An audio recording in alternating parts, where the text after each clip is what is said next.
Hello, how are you all doing today? நீங்கள் எல்லாரும் எப்படி இருக்கீங்க? என் பேர் Jalal. Today's topic is how to read a newspaper, English newspaper. I have already done a similar lesson some time back and the link is given above. You can click the link and see the lesson. So you can say this is the second part of the same lesson. That is lesson on how to read a newspaper, English newspaper. வாங்க இப்போ பார்க்கலாம். In today's lesson, we'll discuss about certain points that were not covered in my earlier video. The point number one is how to read and understand the headlines, because the style of writing headlines is too many. அதனால் நம்ம ஹெட்லைன்ஸை படித்து விளங்குறது எப்படி அப்படிங்கிறத பார்ப்போம். இது point number ஒன்று. Point number two is you should follow a news for its developments. When you read the newspaper to know about the developments of a particular news, you will become interested in reading the newspaper. Consequently, reading the newspaper will become a habit, and as a result, you will develop your English and vocabulary. This is my second point. அதாவது நீங்கள் ஒரு நியூஸை படிச்சிங்கன்னா அடுத்தடுத்து என்ன developments ஆகுது அப்படின்னு பார்த்துக்கிட்டே வந்தீங்கன்னா நியூஸ் பேப்பர் ரீடிங் உங்களுக்கு இன்ட்ரெஸ்ட் ஆயிரும், அது பிறகு ஹேபிட் ஆயிரும். அதன் வழியாக நீங்கள் இங்கிலீஷையும் வெக்காபுலரியும் இம்ப்ரூவ் பண்ணிக்கலாம் அப்படிங்கிறது தான் என்னுடைய செகண்ட் பாயிண்ட்டு. இந்த பாயிண்ட்டுகள்லாம் டிஸ்கஸ் பண்ணுறதுக்கு I am holding yesterday's the Hindu news paper. Yesterday was Monday, July 27, 2020. நீங்கள் you can read any paper of your choice. The choice is immaterial because the importance is that we should develop English. That is important. அதனால் எந்த பேப்பரும் படிங்க, அதை பற்றி பரவாயில்லை. இப்போ இந்த பாயிண்ட்ஸ்லாம் நம்ம டிஸ்கஸ் பண்ணலாம், வாங்க பார்க்கலாம்.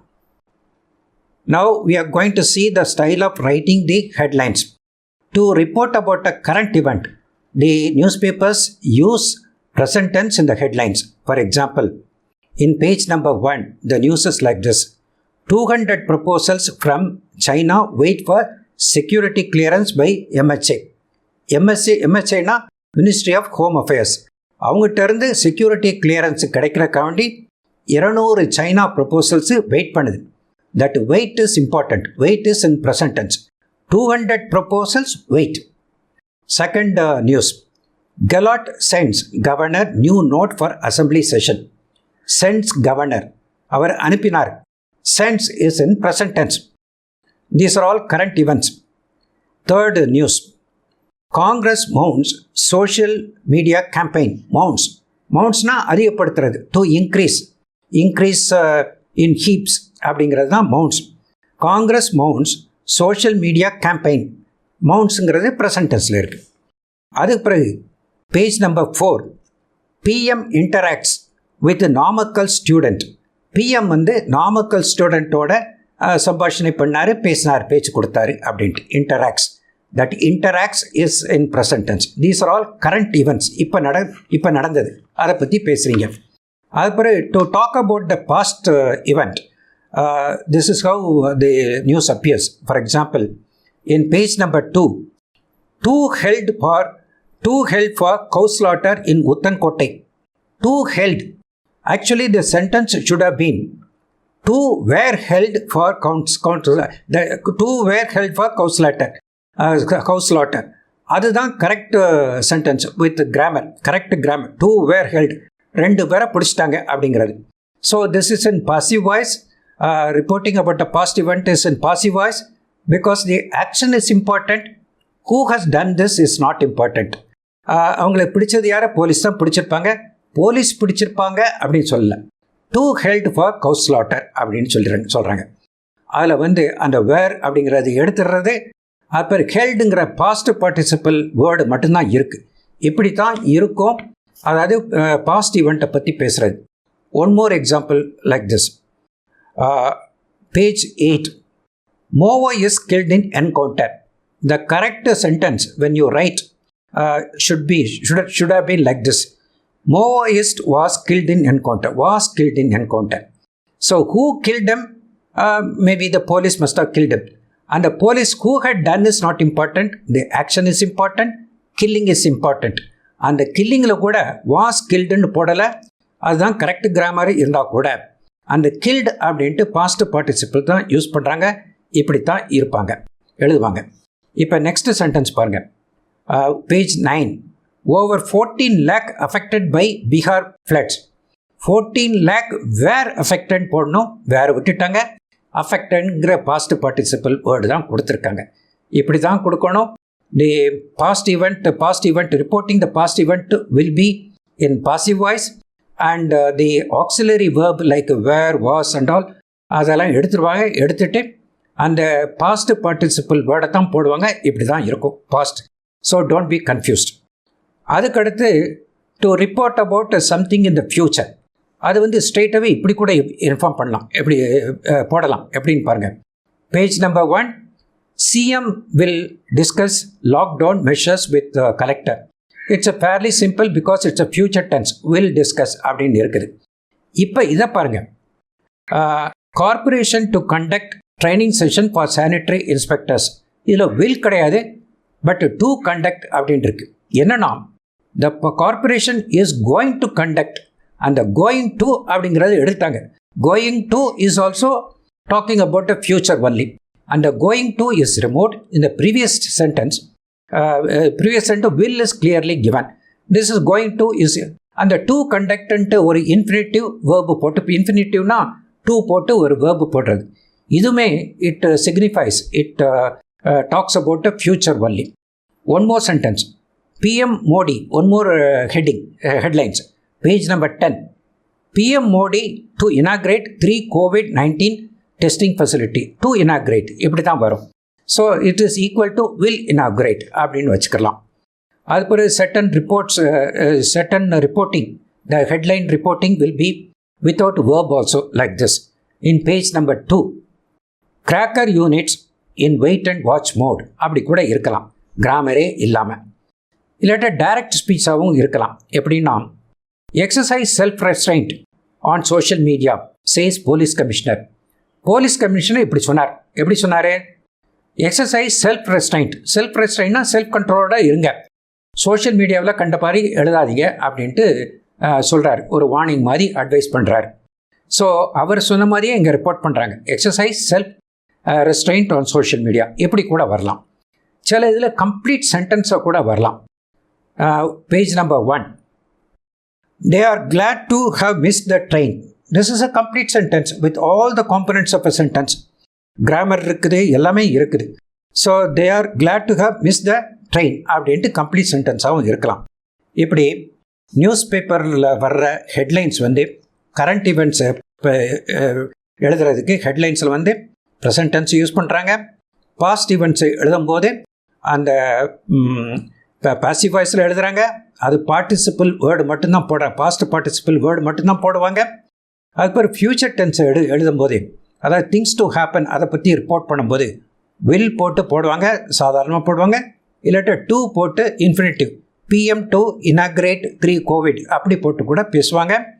அது பிறகு வித்தவுட் கிராமர் கூட பிளாண்டாக ஹெட்டிங் இருக்கும், இல்லைன்னா டைரக்ட் ஸ்பீச்லேயும் இருக்கும், இல்லாட்டா கம்ப்ளீட் சென்டென்ஸாகவும் இருக்கும். ஸோ இதெல்லாம் பார்த்து நீங்கள் கன்ஃபியூஸ் ஆகக்கூடாது. இப்படி varieties of ways of writing the headlines இருக்கும் நியூஸ் பேப்பரில். So you should be prepared to see all these types of headlines and you should not get confused. அதுதான் என்னுடைய ஆப்ஜெக்டிவ். இப்போ அடுத்து பார்ப்போம். The second point of today's lesson is you should follow your news. When you do so, you will be eagerly waiting for the developments. Every morning you will have a look at the paper to know all about the news, the developments. If you do so, you will be interested in the newspaper, interested in reading the newspaper. Then reading the newspaper will become a habit. Consequently, you will also improve your English and also the vocabulary. That's the idea. In the last 4 months, what has been engaging my attention is all about migrant workers. Migrant workers na யாருன்னா, ஒரு மாநிலத்திலேருந்து இன்னொரு மாநிலத்துக்கு கூலி வேலை செய்ய வர்ற அன்றாட வேலை செய்கிற ஆட்கள் அவங்க தான். அவங்க condition became very pitiable during lockdown time. That is, they became jobless. They wanted to go back to the native places. But unfortunately, all the trains and the buses were cancelled. So they were stranded wherever they were. So they wanted to go back home, but they couldn't do so. இப்போ உள்ள condition என்னென்னா அதுதான் இன்னைக்குள்ள news. அது வந்து கொஞ்சம் சர்ப்ரைசிங்காகவும் இன்ட்ரெஸ்டிங்காகவும் இருந்தது. The news says they are glad to have missed the train. They wanted to get some berth or seat in the train and wanted to go back home. Now they are glad to have missed the train. ட்ரெயினை miss பண்ணதுனால ரொம்ப ஹாப்பியாக இருக்கிறாங்க. என்னன்னு பார்ப்போம். இப்படி தான் இன்ட்ரெஸ்டிங்காக இருக்கணும். ஒரு நியூஸை ஃபாலோ பண்ணோம்னா இன்ட்ரெஸ்டிங்காக இருக்கும். நீங்கள் படிக்கிறதுக்கு ஆர்வம் காட்டுவீங்க. That's a point I want to drive home to you. இப்போ என்னென்னு பார்ப்போம் அந்த news. Like several other migrant workers from Odisha is Orissa, Sumant Nayak made innumerable calls throughout May to inquire about a train back home from Perundurai, Erode பெருந்துறையிலிருந்து back home in Odisha போகிறதுக்காண்டி train எதுவும் கிடைக்குமா அப்படின்ட்டு he made innumerable calls, countless number of calls. அந்த innumerable அப்படிங்கிற வேர்டை use பண்ணிக்கோங்க. நிறைய கால்ஸு அவன் போட்டான். He weighed the cost of returning by bus also. பஸ்ஸில் போகிறான் சரியாக இருக்குமா அப்படின்ட்டு ஒரு அளந்து பார்த்தான். எதுக்கு காஸ்ட்டு கரெக்டாக இருக்கும், நல்லா ஈஸி, கொஞ்சம் காஸ்ட்டு குறையாக இருக்கும் அப்படின்னு பார்த்துக்கிட்டு இருந்தான். Despite several calls the journey back did not materialise. எவ்வளவோ ட்ரை பண்ணியும் அந்த journey back did not materialise. மெட்டீரியலைஸ்னால் அது வந்து உருவாகலை அப்படின்னு அர்த்தம், நடக்கவில்லை அப்படின்னு அர்த்தம்.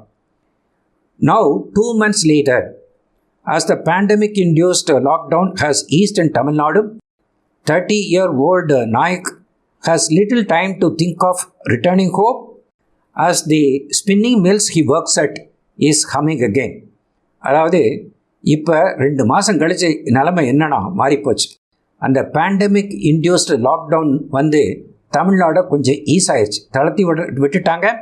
அதோடு மட்டும் இல்லாமல் அந்த ஃபேக்ட்ரி, அந்த spinning mills he works at, அது வந்து இட்ஸ் ஹம்மிங் அகெயின். ஹம்மிங்னா திருப்பி லைஃப் வந்து இட்ஸ் பேக் டு லைஃப். ஹம்மிங்னா வண்டு ஹம்னு ஹம் பண்ணுறதில்ல, அதான், அதாவது ஆக்டிவாக இருக்குது அப்படின்னு அர்த்தம். So the mills he works out is humming again, it has become active. So he is not willing to, not thinking of returning home. அதுதான் நிலைமை மாறிப்போச்சு. அவர் என்ன சொல்கிறாருன்னா, அந்த நாயக் அப்படிங்கிறவர், The months of April and May were emotionally draining. Emotionally ட்ரைனிங்னா அப்படி உணர்வுகள்லாம் அப்படி ஓடிருச்சு, ட்ரெயின் ஆயிடுச்சு, ரொம்ப எக்ஸாஸ்டட் ஆயிடுச்சு அப்படின்னு அர்த்தம். Everyone wanted to be with a family as if the end of the world was nearing. உலகமே அழிஞ்சிற மாதிரி ஒரு ஃபீலிங். அதனால் ஆஸ் இஃப் உலகமே அழிஞ்சிடுற மாதிரி அப்படின்னு அர்த்தம். அப்படி உள்ள நிலைமையில் they wanted to be with a ஃபேமிலியோடு இருக்கணும்னு ஆசைப்பட்டாங்க அப்போ. However during the past 2 months I have not given a thought to my return. இது அதை பற்றி யோசிக்கவே இல்லை. I have not given a thought. I would have been left jobless had I been in my village. இது பாருங்கள், கன்ஸ்ட்ரக்ஷனோட sentence பாருங்கள். இதை மாதிரி நீங்கள் யூஸ் பண்ணி பழகணும். I would have been left jobless, job இல்லாமல் போயிருக்கும். had I been in my village, நான் வில்லேஜில் இருந்திருந்தா அப்படின்னு அர்த்தம். ஸோ இப்போ அந்த பேராவுக்கு அடுத்த பேராகிராஃப் பார்ப்போம். The situation back home is grim. Grimனா ரொம்ப மோசமாக இருக்குது அப்படின்னு அர்த்தம். Hundreds of people are testing COVID positive every passing day. ஒவ்வொரு நாளும் நூற்றுக்கணக்கான மக்கள் they are testing COVID positive. அவங்க அங்கே ஒடிஷாவில். We are better off here. இங்கே நாங்கள் நல்லா இருக்கோம். பெட்டர் ஆஃப் அப்படிங்கிற வேர்டை நீங்கள் அண்டர்லைன் பண்ணி வச்சுக்கோங்க. பெட்டர் ஆஃப் ஹியர், நல்லா இருக்கும். At least our livelihood is protected. எங்களுடைய வாழ்வாதாரம் ப்ரொடெக்டடாக இருக்குது, சேஃபாக இருக்குது அப்படின்னு சொல்கிறாங்க. இதுக்கு அடுத்த பேராகிராஃப்க்கு பார்ப்போம். On the other hand, employers across India have also gone the extra mile to ensure the workers do not face any problem on industry premises. இண்டஸ்ட்ரியில் எதுவும் அவங்க they do not face any problem அப்படின்ட்டு அந்த owners, அந்த employers அவங்க வந்து அந்த ஒர்க்கர்ஸ்னுடைய கம்ஃபர்ட்டுக்காக வேண்டி they have gone extra mile. Extra மைல்னா அவங்களுக்கு சாதாரணமாக என்ன செய்வாங்கன்னு எதிர்பார்க்குறாங்களோ அதை விட கொஞ்சம் ஜாஸ்தியாகவே அப்படின்னு அர்த்தம். they have gone extra mile to ensure that workers do not face any problem அப்படின்ட்டு. This is continued in page 8. அதையும் பார்த்துக்கோங்க என்னட்டு. Page 8ல என்ன சொல்கிறாங்கன்னா, if you return home, you would have to undergo 20 days of quarantine. Quarantineல 21 daysல இருக்கணும் திருப்பியும். Moreover, there is every chance of fellow villagers boycotting my family. அந்த வில்லேஜில் உள்ளவங்க மற்றவங்க பாய்காட்டிங் த ஃபேமிலி, அது கொடுமையிலையும் கொடுமை, அவங்க ஃபேமிலியையே ஒதுக்கி வச்சுருவாங்க அப்படின்ட்டு. So they say we are better off here, we are glad to have miss the train அப்படின்னு சொல்கிறாங்க. இது இன்ட்ரெஸ்டிங் நியூஸ் தான். இதை ஏற்கனவே ஃபாலோ பண்ணி வந்திருந்தோம்னா இது இன்ட்ரெஸ்டிங் நியூஸ். அதனால் ஐ ஆம் டெல்லிங் யூ, ஐ ஆம் suggesting that you follow every news, any news which is of interest to you, which is interesting to you. So அப்படி ஃபாலோ பண்ணும்போது you will be interested in reading about the developments, and reading a newspaper will become a habit. When it becomes a habit, you will improve your English and vocabulary. அதுதான் சொல்லிக்கிறேன். இப்போ அடுத்த இதை பார்ப்போம். There are so many other points in the newspaper that need to be discussed. Areas like editorial, special articles appearing in the op-ed page. Op-ed means opposite editorial page. These are very important for people who aspire to become civil servants, like people appearing for competitive examinations like IAS, IPS, Group 1 services and all. So these articles and editorial are of great use to them because they will develop not only the knowledge but also English. Their English will become strong and attractive. ஆனால் அதெல்லாம் separate வீடியோவில் தான் பண்ண முடியும், provided you are interested. If you are interested, I can do a separate video because this is a special area in newspaper reading. அதை பார்த்துக்கோங்க. I hope this video has been useful to you. If you like it, please click the like button. And also share it among your friends because they should also improve the English knowledge. And to see similar educational video, please click the subscribe button and subscribe to my channel. Thank you very much and bye-bye.